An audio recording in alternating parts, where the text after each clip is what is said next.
नमस्कार, मैं डॉक्टर पारुल मिश्रा आप सबका स्वागत करती हूँ। आज हम पढ़ने वाले हैं खोई हुई दिशाएं कहानी कमलेश्वर जी की और देखेंगे इस कहानी के बारे में। पहले हम देख लेते हैं कमलेश्वर जी का जीवन परिचय, है ना, क्योंकि मध्य प्रदेश असिस्टेंट प्रोफेसर में ये कहानी लगी हुई है, खोई हुई दिशाएं। ठीक है, शहरी कहानी है जिसमें इनका पहले हम जन्म देख लेते हैं कमलेश्वर जी का। तो इनका जन्म 6 फरवरी, है ना, 6 फरवरी 1932 को मैनपुरी उत्तर प्रदेश में होता है। ओके, निधन कब होता है? 27 जनवरी 2007 दिल्ली में। ठीक है, तो 6 जनवरी को जन्म होता है, 27 जनवरी को इनका निधन हो जाता है 2007 दिल्ली में। ठीक है, और ये जो कहानी हम खोई हुई दिशाएं पढ़ेंगे ना, वो भी दिल्ली के ऊपर ही आधारित है।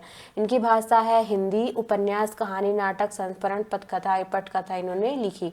ठीक है, इनका मुख्य कृतियाँ क्या क्या है देख लेते हैं। उपन्यासों में कौन कौन सी उपन्यास ये लिखते हैं? तो एक सड़क संतावन गलियाँ, है ना, एक सड़क संतावन गलियाँ, तीसरा आदमी, डाक बगला, समुद्र में खोया हुआ आदमी, काली आंधी, आगामी अतीत, सुबह दोपहर शाम, सुबह दोपहर शाम, रेगिस्तान, लौटे हुए मुसाफिर, है ना, वही बात है, एक और चंद्रकांता, एक और चंद्रकांता, ये उपन्यास है इनका। कितने पाकिस्तान, है ना, तो ये कितने पाकिस्तान इनका उपन्यास है।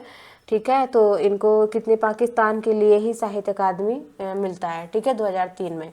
ओके, और इनकी कहानी संग्रह क्या क्या है? जॉर्ज पंचम की नाक, है ना, मांस का दरिया। इनको पढ़ना इसलिए ज़रूरी है क्योंकि ये सिलेबस में लगे हुए हैं कमलेश्वर जी से, तो कहीं से भी क्वेश्चन पूछा जा सकता है कि मांस का दरिया किसकी कहानी संग्रह है ना। और क्वेश्चन यहाँ से पूछ सकता है कि मुसाफिर कहानी उपन्यास किसका है ना, लौटते हुए मुसाफिर।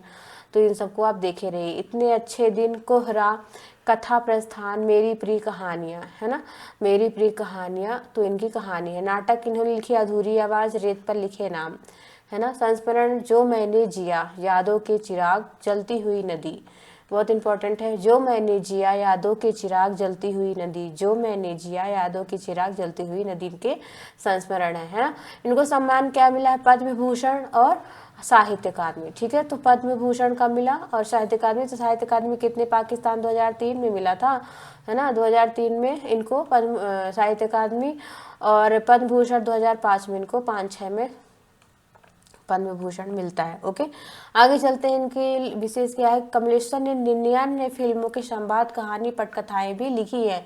इनमें कुछ प्रसिद्ध फिल्मों के नाम है, जैसे सौतन की बेटी, लैला, यह देश, रंग बिरंगी, सौतन, साजन की सहेली, राम बलराम, मौसम और आंधी। इन फिल्मों में इन्होंने संवाद और कहानी पटकथाएं भी लिखी है कमलेश्वर जी ने।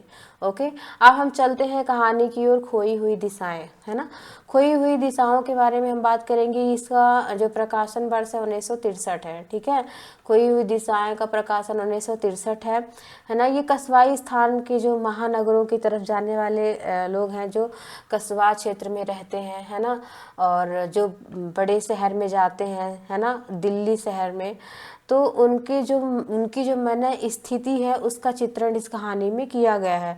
मतलब वो खुद को अकेला महसूस करता है। ठीक है, तो इसमें जो पात्र है चंदर, है ना, चंदन जो है, चंदर तो वो इलाहाबाद से है ना, और इलाहाबाद में कहानी में जिक्र आएगा कि वो 3 साल से घर नहीं गया, आगे हम पढ़ेंगे।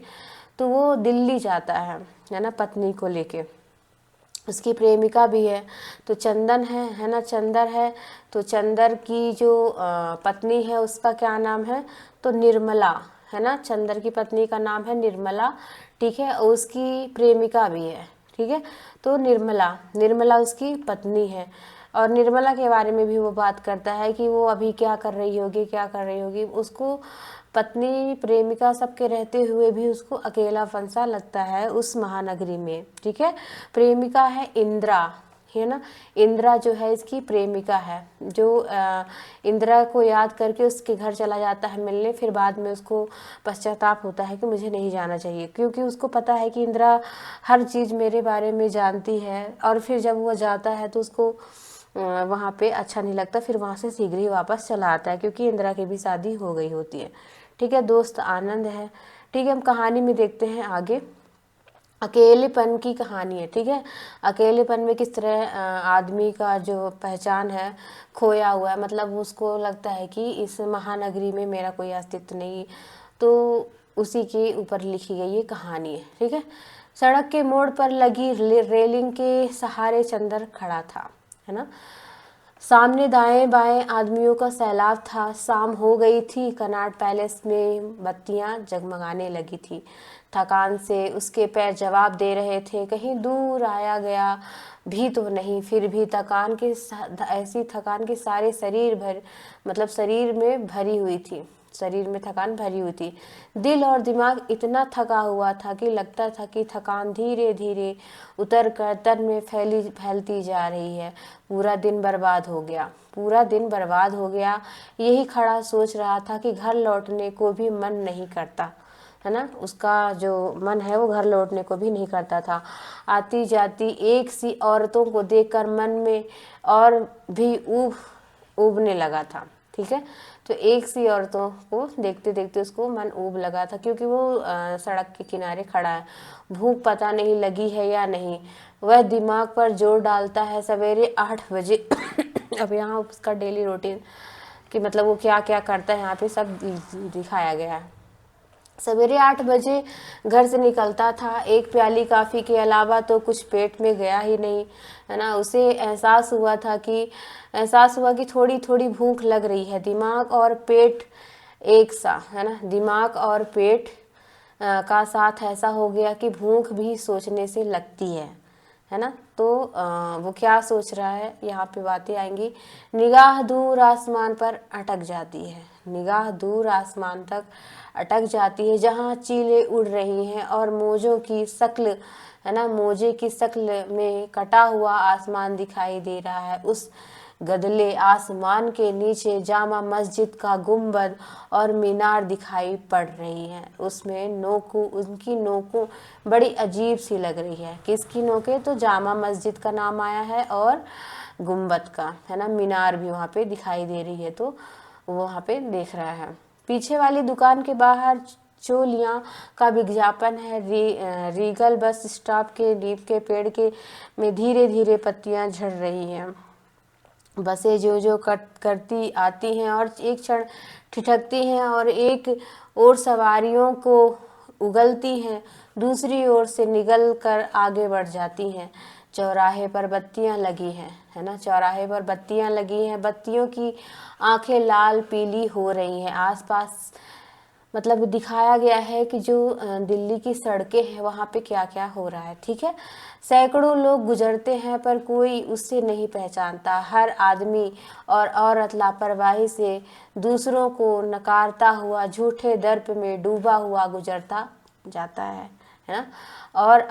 और तब उसे अपना वह शहर याद आता है जहाँ से वे 3 साल पहले यहाँ पे कितने साल है? 3 साल, ठीक है। तो 3 साल पहले वह चला आया था, ठीक है। तो 3 साल पहले वह दिल्ली आ गया था। गंगा के सुनसान किनारे पर भी अगर कोई अनजान मिल जाता तो नजरों में पहचान कर एक झलक तैर जाती, है ना। मतलब उसको अपने घर की याद आ रही है। यह तो राजधानी है ना, यह राजधानी जहाँ सब अपना है, अपने देश का है, पर कुछ भी अपना नहीं, अपने देश का नहीं। बहुत इंपॉर्टेंट कथन है यहाँ पे, ठीक है। तो ये किस कहानी का है? खोई हुई दिशाएं का, ठीक है। यहाँ सब अपना है, ठीक है। यह राजधानी जहाँ सब अपना है, अपने देश का है, पर कुछ भी अपना नहीं, अपने देश का नहीं। तमाम सड़कें हैं जिन पर वह जा सकता है, लेकिन वे सड़कें कहीं कहीं पहुंचती हैं। उन सड़कों के किनारे घर हैं, बस्तियां हैं, पर किसी भी घर में वह नहीं जा सकता। उन घरों के बाहर फाटक हैं जिन पर कुत्तों से सावधान रहने की चेतावनी है, फूल तोड़ने की मनाही है और घंटी बजाकर इंतजार करने की मजबूरी। वहाँ के दिल्ली का बताया गया है। घर पर निर्मला इंतजार कर रही होगी। निर्मला जो पत्नी है चंदर की, ठीक है। वहाँ पहुंचकर भी पहले मेहमान की तरह कुर्सी पर बैठना होगा। अब वो सोच रहा है कि मैं घर जाऊंगा तो घर में क्या क्या करना होगा, क्योंकि बिस्तर पर कमरे का पूरा सामान सजा होगा और वह हीटर पर खाना पका रही होगी। उन्मुक्त होकर वह हवा के झोंकों की तरह धीरे की तरह कमरे में घूम भी नहीं सकता, ना उसे बाहों में लेकर प्यार ही कर सकता, क्योंकि गुप्ता जी अभी मिल से लौटे ही नहीं होंगे और मिसेज गुप्ता, है ना, मिसेज गुप्ता बेकारी में बैठकर गप लड़ा रही होंगी, किसी स्वेटर की बुनाई सीख रही होंगी। अगर वह चला भी गया तो कमरे में बहुत अदब से घुसेगा, ठीक है, क्योंकि वहाँ पे गुप्ता जी की वाइफ बैठी हुई होंगी। फिर मिसेज गुप्ता से इधर उधर की दो चार बातें करेगा, तब बेबी खाना खाने की बात कहेगी और खाना की बात सुनकर मिसेज गुप्ता अपने घर जाने के लिए उठेंगी और उसे उसके बाद बड़ी खिड़की का पर्दा खिसकाना पड़ेगा, किसी बहाने खुराना की तरफ वाली खिड़की को बंद करना पड़ेगा, घूमकर मेज के पास पहुंचना होगा, तब पानी का एक गिलास मांगने के बहाने वह पत्नी को बुलाएगा और उससे बाहों में लेकर प्यार करने से कह सकने का मौका आएगा तो बहुत थक गया हूँ, है ना, जब प्यार करने का मौका आया हो तो बहुत थक गया हूँ, लेकिन ऐसा होगा नहीं। वो क्यों सोच रहा वहाँ पे खड़ा हो गए। इतनी लंबी प्रक्रिया से गुजरने के पहले ही उसका मन जुझला उठेगा, यह कहने पर मजबूर हो जाएगा कि अरे भाई खाने में कितनी देर है, सारा प्यार समूची पहचान ना जाने कहाँ छिप चुकी होगी, अजीब सा बेगानापन होगा, है ना। बेकरी वालों के यहाँ भर्राई आवाज़ से रेडियो गा रहा होगा और गुलाटी के थके कदमों की खोखली आवाज़ जीने पर सुनाई पड़ेगी, है ना। गली में कोई स्कूटर आकर रुकेगा और उसमें कोई बिन पहचान आदमी किसी और के घर चला जाएगा। मोटर की मरम्मत करने वाले गैरेज का मालिक सरदार चाबियां लेकर घर जाने के इंतज़ार में आधी रात तक बैठा रहेगा, क्योंकि उसे 15 साल पुराने मैकेनिक पर भी शायद विश्वास नहीं है, ठीक है। यहाँ पे गैरेज का भी नाम आया है, मतलब जो सरदार है उसका यहाँ पे जिक्र किया है इन्होंने। और सामने रहने वाले बिशन कपूर, ठीक है, तो इन चंदर के घर के सामने कौन रहता था, बिशन कपूर। बिशन कपूर के आने की आहट भर मिलेगी। पिछले 2 साल से उसने सिर्फ उसके नाम की प्लेट ही देखी। बिशन कपूर जर्नलिस्ट और उसकी शक्ल के बारे में वह यह जानता है कि उसके सामने वाली खिड़की से जब बिजली की रोशनी छनने लगती है तब सिगरेट का धुआं सलाखों से लिपट कर बाहर उड़ने, मतलब अंधेरे में डूब जाता है। तो बिशन कपूर का नाम एक आदमी भीतर होता है। सुबह जब उसकी खिड़की के नीचे अंडे के छिलके, डबल रोटियों का रैपर और जली हुई सिगरेट तालियां और राख बिखरी हुई होती हैं, तो बिशन कपूर नामक आदमी जा चुका होता है ना। सोचते सोचते उसे लगा कि मोजे की बदबू और भी तेज होती जा रही है। अब वो रेलिंग के पास खड़ा रहना मुश्किल है। जेब में डायरी निकालकर उसने अगले दिन की मुलाकातों के बारे में जान लेना चाहा। अंग्रेजी दैनिक में पहले फ़ोन करना है ना, को मतलब उसको अगले दिन क्या करना है वो अपनी डायरी निकाल के देखता है। फिर समय तय करके मिलना है। रेडियो में एक चक्कर लगाना है ना, रेडियो में एक चक्कर, पिछला चेक रिजर्व बैंक से कैश कराना है और घर में एक मनी आर्डर भेजना है, ठीक है। उसको घर में मनी आर्डर भी भेजना है। वो देखता है कि कल मुझे क्या क्या काम करना है। कल का पूरा वक्त भी इसी में निकल जाएगा, क्योंकि अखबार का संपादक परिचित नहीं है जो फौरन बुला ले, खुलकर बात कर ले, कोई बात तय हो जाए। यहाँ पे बार बार जिक्र आया है कि खुलकर बात कर ले, क्योंकि महानगरों में ऐसा होता है कि जो व्यक्ति आपको नहीं जानता वो आपसे बात नहीं करता, यहाँ तक कि आपके बगल में भी कोई रहेगा वो भी बात नहीं करता, ठीक है। तो यहाँ पे ये दिखाया गया है कि लेखक किस प्रकार की महानगरी में अगर आप खड़े हैं, आपसे कोई जान पहचान है तो आपसे कोई बात ही नहीं करता। बार बार यहाँ पे यही आ रहा है। रेडियो में भी कोई बात 10 मिनट में तय नहीं हो सकती। रिजर्व बैंक के काउंटर पर इलाहाबाद वाला अमरनाथ, है ना, यहाँ अमरनाथ का नाम आया है, नहीं है, जो फौरन चेक लेकर रुपया ला दे, है ना। डाक खाने पर व्यापारियों की, चपरासियों की भीड़ लगी होगी। 10-10 मिनट के फॉर्म लिए लाइन में खड़े होंगे और एक कागज़ पर पूरी रकम मनी ऑर्डर के कमीशन का लगाने के लिए मशगूल होंगे, है ना। तो यहाँ पे वो देख रहा है कि डायरी में क्या क्या लिखा गया है। एक क्षण की जान पहचान का सिलसिला सिर्फ पेन होगा। एक क्षण की जान पहचान कि मतलब अगर बैंक में हम जाते हैं तो किसी, अगर पेन नहीं है तो किसी से मांग ले कि आप मुझे पेन दे दीजिए, है ना। तो वही एक क्षण की जान पहचान, जो कोई ना कोई दो हर्फ लिखने के लिए मांगेगा। लिख चुकने के बाद अपना खत करते हुए वह बाएं हाथ से उसे कलम लौटाकर शायद धीरे से थैंक यू कहेगा और टिकट वाले काउंटर की ओर बढ़ जाएगा। ठीक है, तो यहाँ पे कह रहा है कि मतलब किसी के पास टाइम नहीं है कि कोई भी बात कर लेगा। ठीक है, और तब उसे झुंझलाहट सी हुई। डायरी हाथ में थी, उसकी निगाह फिर दूर ऊंची इमारत पर अटक गई थी जिन पर बिजली के मुकुट जगमगा रहे थे, और उन नामों में से वह किसी को नहीं जानता। इलाहाबाद में, है ना, यहाँ इलाहाबाद का नाम आया क्योंकि वो इलाहाबाद से था। इलाहाबाद में सबसे बड़े कपड़े वाले के बारे में इतना तो मालूम था कि पहले वह बहुत गरीब था और अब कंधे पर कपड़ा रखकर फेरी लगाता था। उसका लड़का विदेश पढ़ने गया हुआ है। ठीक है, तो जो इलाहाबाद में जो कपड़े वाले था, है ना, तो वो अब फेरी लगाने लगा है और उसकी कमाई हो गई, उसका लड़का विदेश चला गया पढ़ने।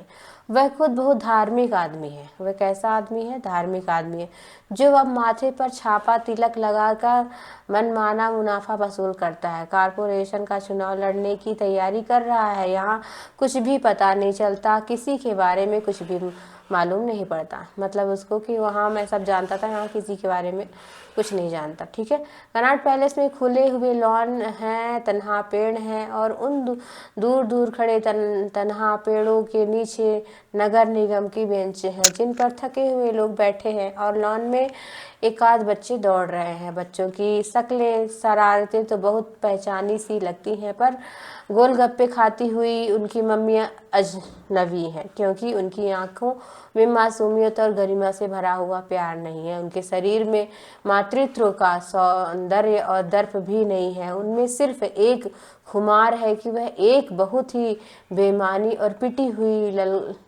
ललकार है ना, जिसे ना तो नकारा जा सकता है ना ही स्वीकार किया जा सकता। वह ललकार सब कानों में गूंजती है, सब बहरों की तरह गुजर जाते हैं, है ना। तो जो वहाँ पे लेडीज कर्नल के बारे में बात हो रही है। लान पर कुछ क्षण बैठने को मन हुआ, पर उसे लगा कि वहाँ भी कोई ठिकाना नहीं। अभी कल ही तो चोर की तरह दबे पांव घास में बहता हुआ पानी आया था और उसके कपड़े भीग गए थे। तन्हा खड़े पेड़ों और उसके नीचे सिमटे अंधेरे, अजीब सी खालीपन, है ना। फिर से खालीपन की बात, अजीब सा खालीपन है। तन्हाई ही सही पर उसमें अपनापन तो है ना। यहाँ पे है कि तन्हाई ही सही पर उसमें अपनापन तो है, वह तन्हाई भी किसी की नहीं, है ना। तो यहाँ पे पेड़ों पे खड़े होके वो सोच रहा है, मतलब कि जो पेड़ है वो भी, है ना, क्योंकि हर 10 मिनट के बाद पुलिस का आदमी उधर से घूमता हुआ निकट जाता है और झाड़ियों की सूखी टहनियों में आइसक्रीम की खाली कागज, चने की खाली पुड़िया उलझी हुई है। कोई बेघर बार आदमी शराब की खाली बोतल फेंक कर चला गया है डायरी पर। फिर उसकी नज़र जम गई और जम जाती है। शोर शराबे में से उसे भरे हुए सैलाब में बहुत अकेला सा महसूस करता है। मतलब अपने आप को बहुत अकेला सा महसूस कर रहा है और सोच रहा है चंदर। ठीक है, इन 3 सालों में ऐसा कुछ भी नहीं हुआ जो उसका अपना हो, है ना।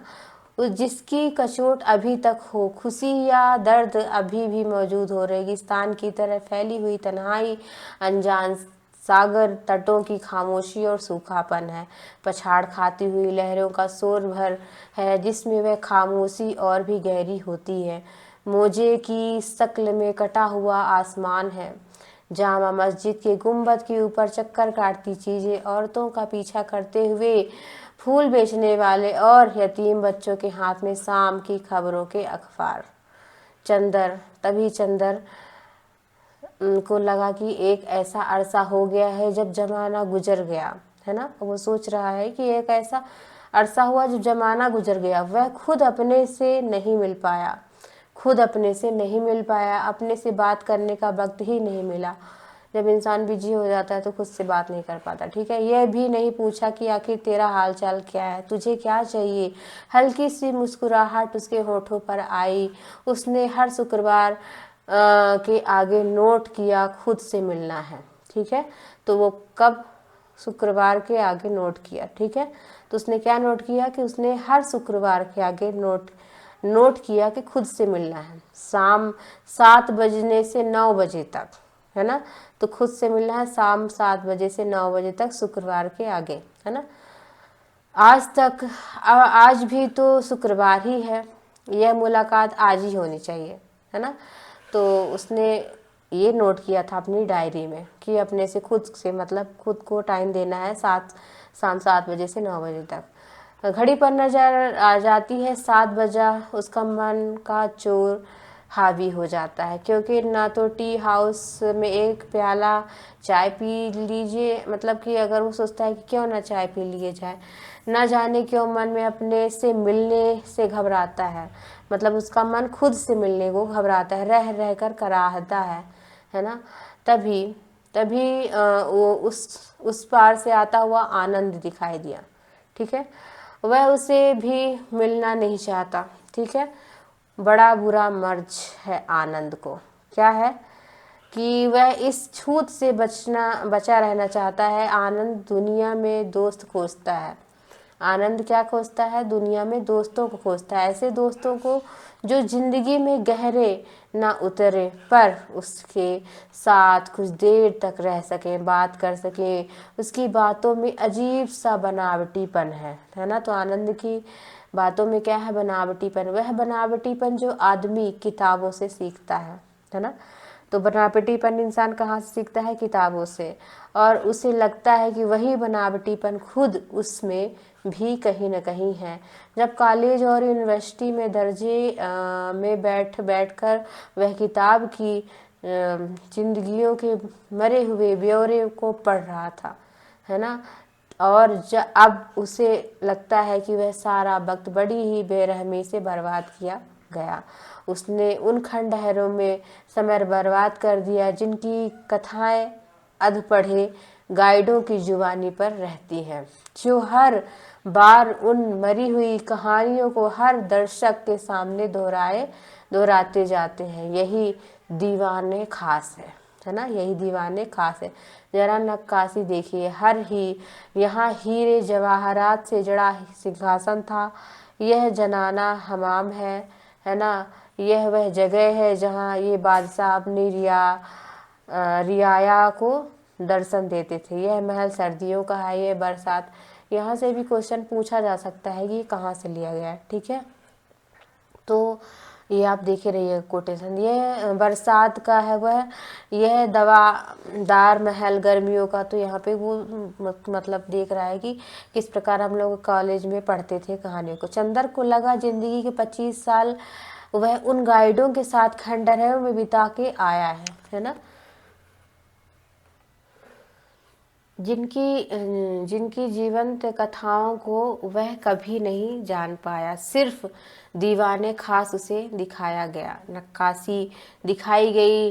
जनाने हमाम में घुमाकर गाइड ने उसे फांसी वाले अंधेरे बदबूदार कमरे में छोड़ दिया, जहां चमगादड़ लटके हुए बिलबिला रहे हैं, है ना।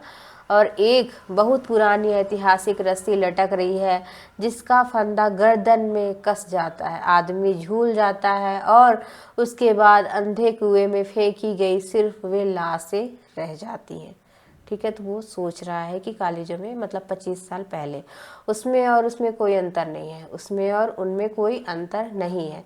किसमें? उसमें और उसकी कहानियों में।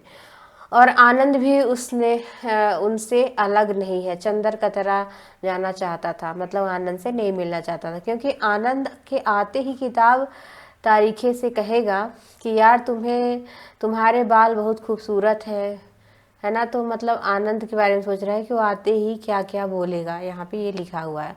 बिल क्रीम लगाते हो लड़कियां तो तबाह हो जाती होंगी। तभी चंदर को सामने पाकर आनंद रुक गया। हेलो यहाँ कैसे, है ना। चंदर को सामने पाकर आनंद रुक गया। हेलो यहाँ कैसे, क्यों लड़कियों पर जुल्म ढा रहे हो। सुनकर उसे हंसी आ जाती है। किधर से आ रहे हो, डायरी जेब में रखते हुए वह पूछता है। किसने, चंदर। ठीक है। आज तो यूं ही फंस गया, आज तो यूं ही फंस गए, आओ एक प्याला चाय काफ़ी हो जाए, है ना। तो दोनों जाते हैं। आनंद कहता है एक क्षण, फिर रुक कर वह दूसरी बात सुझाता है, या और कुछ, मतलब कि चाय कॉफ़ी लोगे कि और कुछ, मतलब ड्रिंक वगैरह कुछ, वो पूछता है। चंदर इसका मतलब समझ कर ना कर देता है। वह जोर देता है, चलो फिर आज तो हो जाए, क्या रखा है इस जिंदगी में। कहते हुए वह झूठी हंसी हंसता है और धीरे से हाथ दबाकर पूछता है, प्लीज इफ़ यू डोंट, है ना, please if you don't mind, कुछ पैसे हैं, मतलब यहाँ पे पूछता है कि कुछ पैसे हैं तुम्हारे पास। उसके कहने से कोई हिचक नहीं है, उसको कहने पे कोई हिचक नहीं है, ना उसे शर्म ही आती है। वह सीधी सी बात है, पैसे कम है ना, बड़ी सीधी सी बात है कि पैसे कम है। अच्छा पार्टनर, मैं अभी इंतजाम करके आया, और विश्वास को गहराता हुआ कहता है, यही रुकना, चले मत जाना। और वह जाता है, फिर नहीं आता। चंदर पहले से यह जानता है। ठीक है। तो ये आनंद के बारे में बात हुई। कुछ देर बाद वह टी हाउस में घुस जाता है और मेजों के पास चक्कर काटता हुआ कोने वाले काउंटर में सिगरेट का पैकेट लेकर मेज पर जम जाता है। ठीक है। क्योंकि वो आज अपने को टाइम दे रहा है। हेलो, कोई एक आधे जाना चेहरा कहता है कि हेलो, बहुत दिनों के बाद इधर आना हुआ। वह भी वहीं बैठ जाता है। दोनों के पास बात करने के लिए कुछ भी नहीं है। बार बार यहाँ पे दिखाया गया है कि कोई भी बात एक दूसरे से नहीं कर रहा है ना, अकेलापन। टी हाउस में बेपनाह शोर है। ठीक है। खोखली हंसी के ठहाके हैं। दीवार पर एक घड़ी है जो हमेशा वक्त से आगे चलती है। ठीक है। घड़ी क्या चलती है, वक्त से आगे उसका टाइम रहता है। 3 रास्ते बाहर से जाने और आने जाने के लिए, चौथा रास्ता बाथरूम का है। ठीक है। तो वो जो टी हाउस है वहाँ पे रास्ता है 3, और एक बाथरूम जाने के लिए। बाथरूम के पार्ट्स में फिनाइल की गोलियां पड़ी हुई हैं। गोलियों में, मतलब वहाँ पे दिखाया गया है कि उस टी हाउस में क्या क्या है, वो यहाँ पे लिखा गया है। ठीक है। उस शीशे में अपना मुंह देखकर वो लौटता है। गिलार्ड में डिनर डांस की तैयारी हो रही है। गिलार्ड में डिनर डांस की तैयारी हो रही है। कुर्सियों की 3 कतारें बाहर निकाल कर रख दी गई हैं। उधर बोलगा पर विदेशियों की भीड़ बढ़ रही है, बढ़ रही होगी। ठीक है। और तभी एक जोड़ा भीतर आता है ना। महिला सजी धजी है, जूड़े में फूल भी है। आदमी के चेहरे पर अजीब सा गुरूर है। वे दोनों फैमिली वाली सीट पर आमने सामने बैठ जाते हैं। बैठने से पहले इनमें कोई ताल्लुक नज़र नहीं आ रहा है। सिर्फ इतना भर है कि महिला बैठने के लिए मुड़ी थी तो साथ वाले आदमी ने उसकी कमर पर हाथ रखकर सहारा भर दिया था। इतना सा साथ है दोनों का। ठीक है। क्योंकि वो पत्नी पत्नी है। उनके पास भी बात करने के लिए कुछ शायद नहीं है। ठीक है। तो ये दिखाया गया, महिला अपना जूड़ा ठीक करते हुए औरों को देख रही है, मतलब दूसरों को देख रही है। साथ वाला आदमी पानी में गिलास को देख रहा है और किसी के देखने में कोई मतलब नहीं। ठीक है। वो पानी को देख रहा है। आंखें हैं इसीलिए देखना पड़ता है, अगर ना होती तो सवाल ही नहीं था, है ना। एक जगह, मतलब कि अगर आंखें हैं तो देख रहा है, और ना होती तो ना देखता। ठीक है। देखते देखते आंखों में पानी आ जाता है, इसीलिए ज़रूरी है इधर उधर देखना। ओके। कि मतलब अगर एक फैमिली है, वो भी एक दूसरे से बात नहीं कर रही है, कितना अकेलापन है जीवन में। बेरा उनकी मेज पर सामान रख जाता है। दोनों खाने में मशगूल हो जाते हैं, कोई बात नहीं करता। आदमी खाना खा के दांत कुरेदने लगता है। वह महिला रुमाल निकाल कर अंदाज में लिपस्टिक को ठीक करती है ना, रुमाल निकाल कर अपने अंदाज में लिपस्टिक को ठीक करती है। अंत में वेयर आकर पैसे लौटाता है तो आदमी कुछ टिप छोड़ता है ना, होटल में जैसे जाते हैं तो, जिसे महिला गौर से देखती है। दोनों लापरवाही से उठ खड़े होते हैं। फिर उन दोनों में हल्का सा संबंध उसे नजर आता है। वह आदमी ठिठक कर साथ वाली महिला को आगे निकलने का इशारा करता है और उसके पीछे पीछे चला जाता है ना। चंदर का मन भारी हो जाता है, ठीक है, वो सब देख रहा है, भारी हो जाता है। अकेलेपन का नागपाश और भी कस जाता है।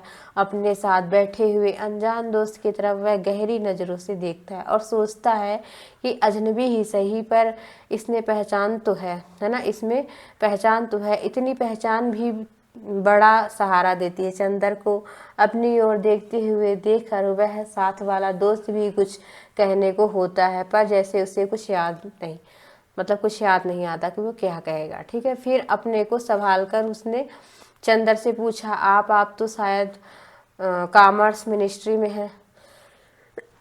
मुझे याद पड़ता है कि कहते हुए वह रुक जाता है। चंदर का पूरा शरीर झंझना उठता है।